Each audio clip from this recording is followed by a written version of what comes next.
Жаңбыр дұғасы, оның нәтижесі. Сақыттар бүкіл ауыл болып құрғақшылықтан ауыр жапа шекті.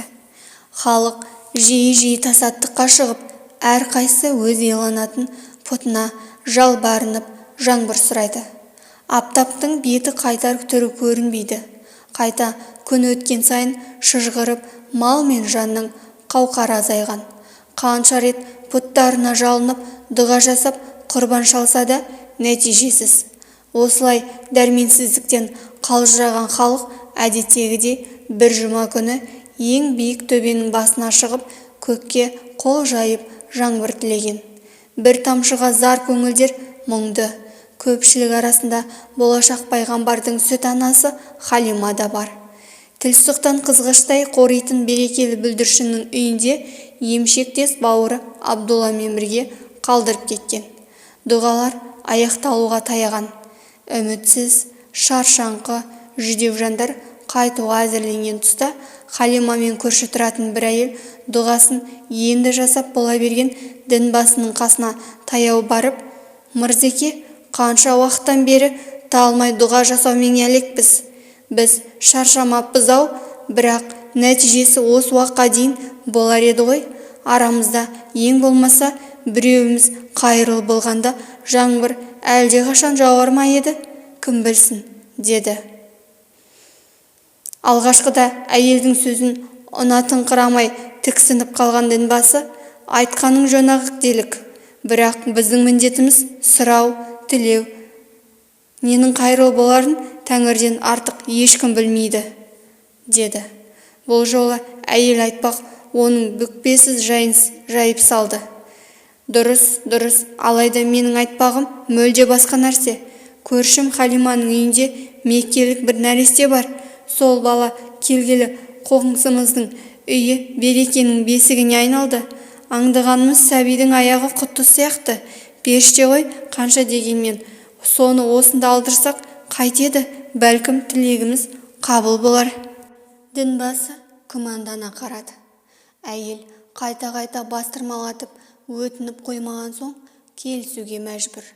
Кейуана сүрініп-қабынып жүріп көптің ішінен Халиманы әзер таптау. Болған жайды асығып-аптығып баяндап берді. Халима келісе кетті. Өйткені нұр жүзді балдырғанның берекенің бастауы екендігіне бірнеше мәрте куә болған.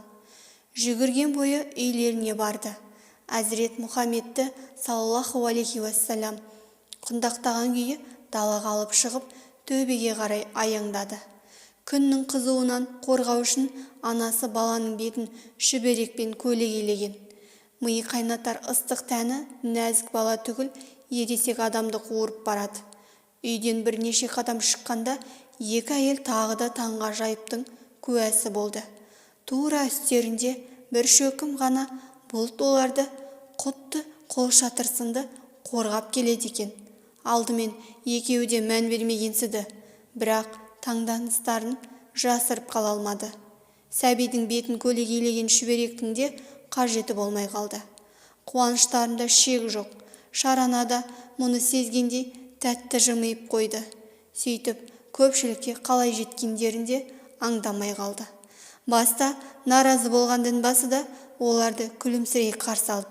Себебі үйден шыққаннан бері қарай ерекше ақ шаңқан бұлттың бұларға күн түсірмей көлегейлеп келгенін бақылап тұрған. Дінбасы Мұхаммедті саллаллаху алейхи уассалам қолына алып халыққа қарап жар салды. «Уа, жиналған қауым, менің қолымдағы бала келген үйіне береке әкелген меккелік сәби. Осы пәк нәрестенің құрметіне жаңбыр жауғыза көр», деп рақымы мол Раббымызға тағы да жалбарынайық. Халық қол жайып, күбірлесіп дұғаларын айта бастады. Топ басшысы да қолындағы сәбидің отты жанарынан көзін айыра алмай көп қарады. Жан тәнімен осы сүйкімді сәби үшін бізге де рахмет деп тұрғандай. Көпшіліктің бірнеше айдан бергі тілегі енді қабыл болғандай. Сәбиді көлеңкелеген бұлт бірте-бірте ұлғайды да әлден уақытта жаңбыр сіркірей бастады. Адамдар әуелде сенер-сенбесін білмей дағдарып қалған. Тамшылар желей бастағанда жаңбыр, рахмет жауды, нұр жауды деген қуанышты дауыстар айдай әлемге жар салды. Әбден сусаған қара жер жауын суын тойымсыздана сіңіріп, құмарланы қанып жатты. Жауынның қызығына берілген халық рахмет нұрының нақ бүгін жауы себебіне үңілген де жоқ. Бұл әзірше сыр күйінде қалуға тиіс еді. Өйткені рахметке себеп болған қасиетті тұлға әлі бірнеше айлық қана сәби. Әрине, былайғы адамдардың көзінде ол нәресте, ал Алланың назарында ол ең сүйікті құл, пайғамбарлар пайғамбары, екі дүниенің нұры Әзірет Мұхаммед саллаллаху алейхи уассалам еді. Сағыт әулеті суға қарық болды. Жер көгеріп, ағаштар бүршік жарды. Мал тойып, сүт молайды. Жаңбырдың себебін білгендер саусақпен санарлық қана. Олар, бұл сәби жақсылықтың жаршысы, берекенің белгісі деп қайталаумен болды. Даланың таза ауасы баланың сау-саламат өсіп жетілуіне ыңғайлы еді. Сүйікті пайғамбарымыз қай жағынан болсын жылдам жетіліп, өз құрдастарынан оқ бойы озықтырды. 8 айлығында тілі шыққан ол 1 айдан кейін таза сөйлеп кетеді. 10 айлығында өзінен бірнеше жас үлкен балалармен бірдей бойы ойы жетілгенді. Оқ атып ойнап күш сынасатындай еді. 2 жасқа толғанда емшектен шықты. Соған дейін Халиманың отбасы былай тұрсын, бүкіл ру мол несібеге ырзыққа кенелді.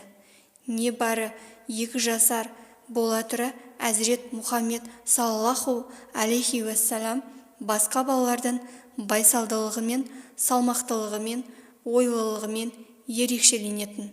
Сымбат пен сұлулықта да одан озар жан жоқ. Сөйтіп жүргенде сәбиді анасына қайтаратын мезгілде келіп жетті. Мұхаммедті саллаллаху алейхи уассалам өз балаларынан артық көретін Халима мұңайып, тасалау жерде көзінің жасын сығып та алды. Шарасыз еді. Нұр Мұхаммедтің саллаллаху алейхи уассалам жұпар иісінен мақрұм қалу ол үшін дүниенің ең ауыр азабына тең. Бірақ амал не? Сүт баласын құшақтаған күйі Меккеге келді. Сондағы Әзірет Әминаның мәз-мейрам болғанын көрсеңіз, бірінің 62 тамырын идіріп емізген ананың көңілі пәс, шерлі болса, екіншісінің 9 ай толғатып туған ананың қуанышы шексіз, қоштасар сәтте келді. Дәл осы мезетте Халиманың ойына маңызды бір нәрсе түскендей іркіліп, біраздан соң жалынышты үнмен: «Ұлымды тағы біраз уақыт маған бере алмайсыз ба?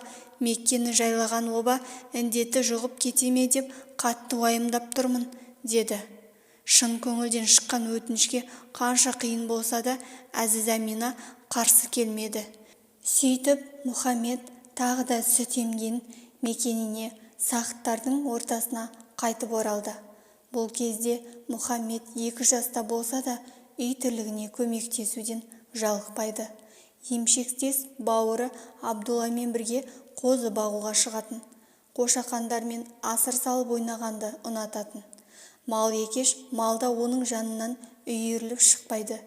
Дүниенің болашақ сұлтаны мал жайлап жүріп көк жүзінен көзін айырмайтын, өзіне беймәлім сырды ашуға асыққандай аспаннан ерекше хабар күткендей кейіпте. Көптің көзінен таса қалмаған тағы бір нәрсе: Мұхаммедтің саллаллаху алейхи уассалам төбесінде бір шөкім бұлт бейне бір оның қорғаушысындай қалмайтын. Баланың әдемілігі, сүйкімді қылықтары, тәрбиелілігі ауыздан ауызға жыр боп тарай бастаған. Құрбы құрдастары да оған ұқсауға, одан үйренуге талпынды. Пайғамбарымыз сағыттардың арасында өмірінің ең тыныш, ең тәтті күндерін өткізіп жатты.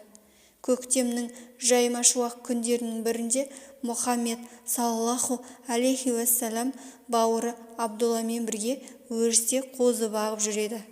Қошақандардың шөгін жерге отатып қойып екеуі әңгіме қызығына беріліп кетеді. Бұл олардың күнделікті әдеті еді. Біраздан соң Абдулла отырған жерінде қалғып кетеді. Бала Мұхаммед болса айналасына барлай қарап, оны жаратушының құдіретіне тамсанып ойға шомады. Әлден уақытта қозылардың алыстап кеткенін байқап, қайтармақ боп жүгіре жөнеледі. Екпіндей жүгіріп келе жатқан оның алдынан кенет ақ киімді екі адам шыға келеді. Олар күлімсірей түсіп нұр жүзді балаға жақындайды. Біреуі Мұхаммедті саллаллаху алейхи уассалам қапсыра құшақтап көк шалғынға абайлап жатқызады. Бір қызығы, Мұхаммед саллаллаху алейхи уассалам еш қорықпайды. Неге екенін кім білсін, осынау жылы жүзді адамдардан жамандық келмейтінін іштей сезінеді. Дәл осы тұста сонадай жерде ағаш көлеңкесінде ұйықтап жатқан Абдулла оянып кетеді де алыстағы бұларды көріп қалады. Шошып кеткен ол жан ұшыра үйіне қарай жүгіре жөнеледі. Келе салысымен әке-шешесіне көрген-білгенін асыға баяндайды. Халима күйеуімен екеуі өре түрегеліп Абдулла айтқан жерге келеді, бірақ ештеңе көре алмайды. Өйткені Алла тарапынан жіберілгендер өз міндеттерін бұлжытпай орындап, қас қағым сәтте көзден ғайып болғанда. Мұхаммедтен саллаллаху алейхи уассалам: «Не болды жаным? Өңің қашып тұр ғой, неден қорықтың?» деп сұрайды. Болашақ пайғамбарлар сардары: «Қасыма екі ақ киімді адам келді. Біреуінің қолында қар толы алтын тостағаны бар. Мен ұстап жерге жатқызды да көкірек тұсымды жарып, жүрегімді суырып алды. Жүректі де көзімше жарып, ішіндегі қанын ағызып тастады. Кеудемді, жүрегімді әлгі қармен ысқылап тазалап, қайта орнына салып, өздері жоқ боп кетті», деп жауап берді. Иә, арадан көп жыл өтіп, пайғамбарлық тізгінін қолына алғанда сахабалар: «Уа Расулалла, өзіңіз жайында кейінірек әңгімелеп берсеңіз», деп өтінгенде, пайғамбарлар патшасы Әзірет Мұхаммед оларға: «Мен бабам Ибрахимнің дұғасымын, бауырым Иса пайғамбардан жеткен сүйіншімін, анамның түсімін. Ол маған аяқ ауыр кезінде Шам сарайларын сәулелендірген нұрдың өзінің айналасынан тарағанын көрген екен», деп бастап жоғарыдағы басынан өткен оқиғаны баяндап берген. «Мен Сағд ибн Бәкір руынан бір отбасында сүт еміп ер жеткенмін. Бір күні сүт бауырыммен бірге қозы бағып жүргенбіз. Қасыма екі ақ киімді адам келіп, мені жерге жатқызып қойып, кеудемді тілді де жүрегімді алып жарып жіберді.